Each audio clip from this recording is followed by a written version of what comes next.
दोपहर का समय था। अढ़ैया की माँ बिस्तर पर बैठकर कपड़े सिल रही थी। माँ, बहुत भूख लगी है। आज खाने में क्या बनाया है? बेटा, घर में राशन बिल्कुल नहीं है।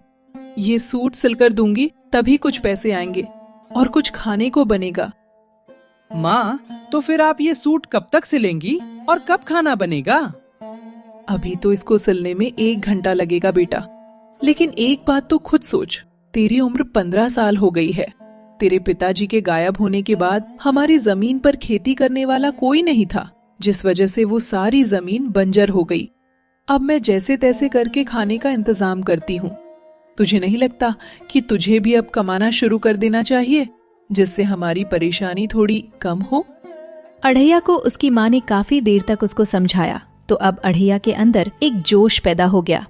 माँ, तेरे चरणों की सौगंध, आज तेरा बेटा पैसे कमाकर ही घर वापस आएगा। ये कहकर वो खड़ा हुआ और बाहर निकलने लगा। शाबाश बेटा, लेकिन तू जा कहाँ रहा है, ये तो बता दे।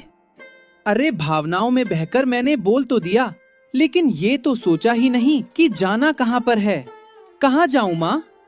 हाय राम, ठीक है, तू ऐसा कर कि शहर में जाकर कोई काम देख, किसी लाला के यहाँ टिक जा।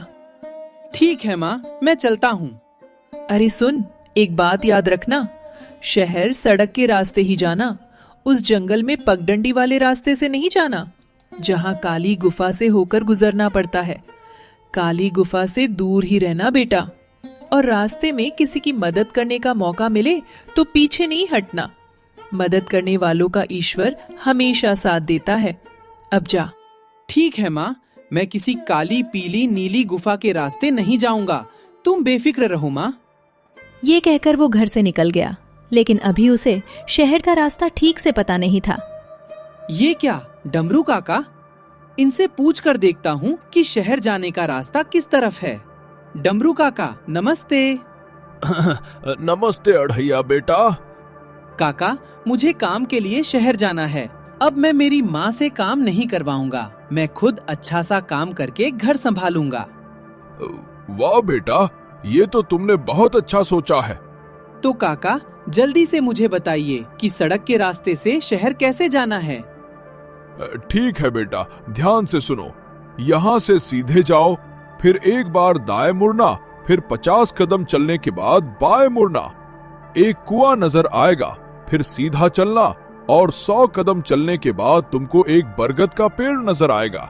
उसके बाद उल्टे हाथ पर जाना और 50 कदम चलने के बाद एक ट्यूबवेल आएगा। उसके बाद उल्टे हाथ पर मुड़ जाना, फिर बवासीर वाला हाईवे पकड़ लेना। उसके बाद एक बड़ा सा चौराहा नजर आएगा, वहां एक काला कुत्ता बैठा हुआ होगा।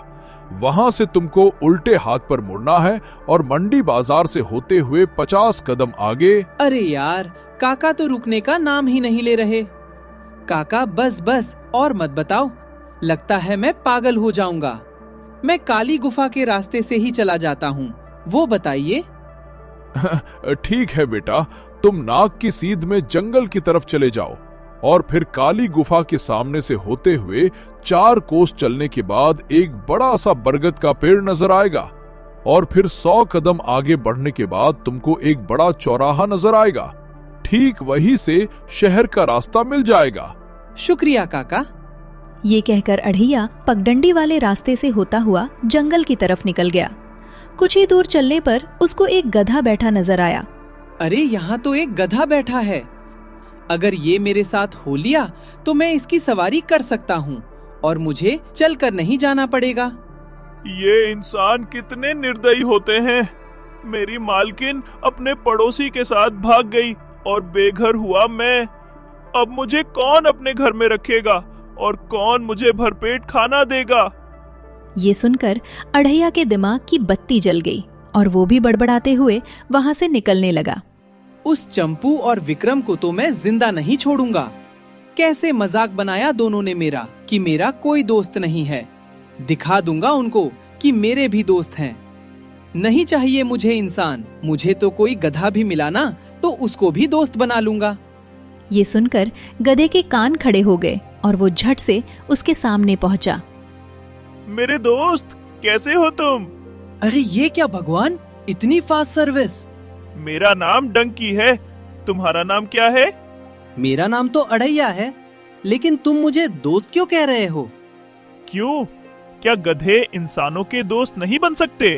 अरे अरे क्यों नहीं, मैं भी तुमको अपना दोस्त बनाऊंगा और सबको दिखा दूंगा कि मेरा दोस्त एक गधा है, एक होनहार गधा। ये सुनकर गधा खुश हो गया। अब तो मैं इस इंसान के बच्चे का खूब फायदा उठाऊंगा।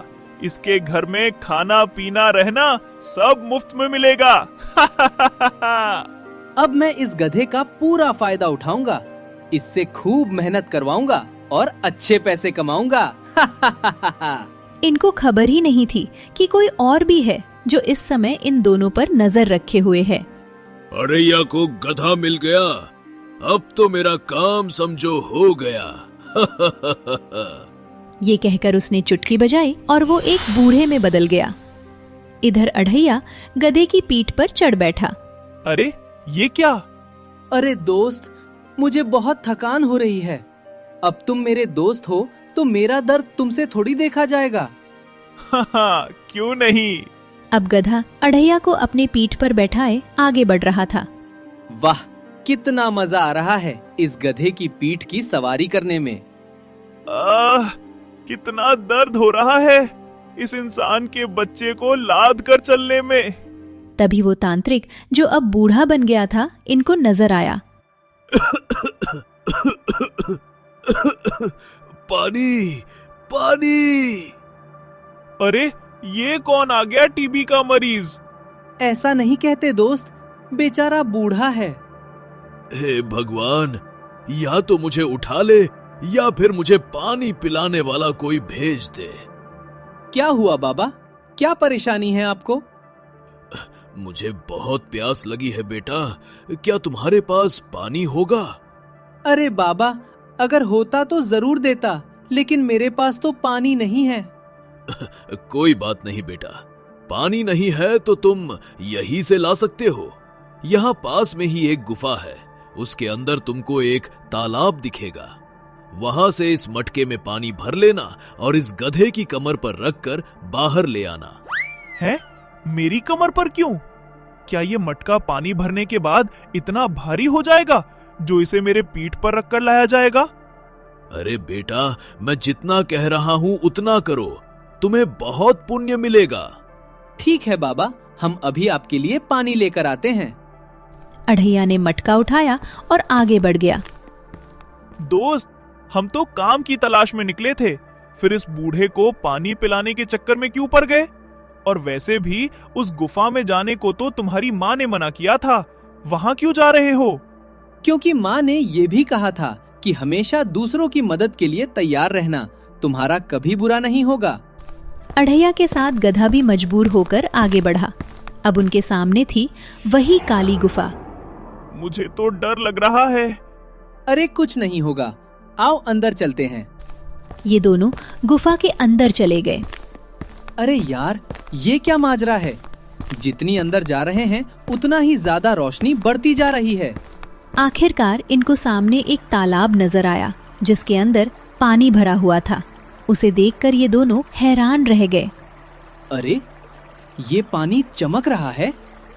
मुझे तो अब और डर लग रहा है, जल्दी करो दोस्त। अढ़ैया ने मटके को पानी में डाला, तभी तालाब का सारा पानी खत्म होकर उस मटके के अंदर समा गया। अरे ये क्या हुआ? ये मटका तो बहुत भारी लग रहा है। अढ़ैया से मटका संभाला नहीं गया और उसने गधे की पीठ पर रख दिया। तभी इन दोनों को एक भयानक हंसी सुनाई दी। अरे ये किसकी आवाज है? भागो, भूत! वो दोनों तेजी से भागे और गुफा से बाहर आ गए। शुक्र है बच गए। अब इस मटके को उतारो मेरे पीठ से। तभी सामने से उस बूढ़े की आवाज आई। अरे आ गए तुम दोनों, लाओ मुझे पानी दे दो। वो अपने पैरों पर अच्छे से चलते हुए इनके पास आ रहा था। अरे ये बूढ़ा इतनी तेजी से कैसे भागा आ रहा है भाई? ये दोनों उसको इस तरह चलता देख हैरान रह गए। तुम लोगों का बहुत बहुत शुक्रिया, लाओ ये पानी मुझे दे दो। तुम्हारी तो इतनी हालत खराब थी कि तुमसे चला भी नहीं जा रहा था, फिर तुम अब कैसे भागे आ रहे हो? तभी वो बूढ़ा अपने असली रूप में आ गया। अरे ये तो कोई काला जादू करने वाला तांत्रिक है। डंकी भाग!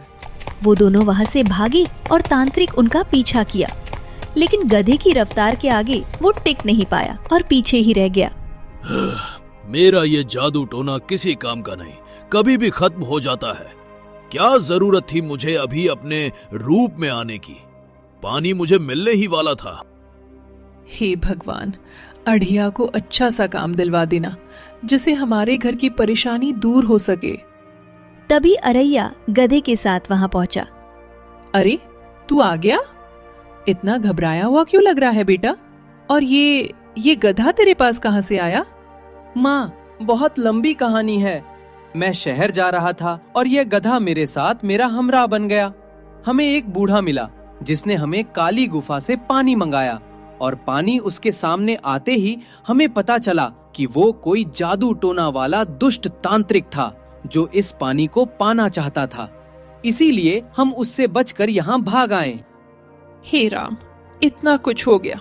तुझे तो मना किया था बेटा, फिर भी तू उस गुफा में क्यों गया अढ़ैया?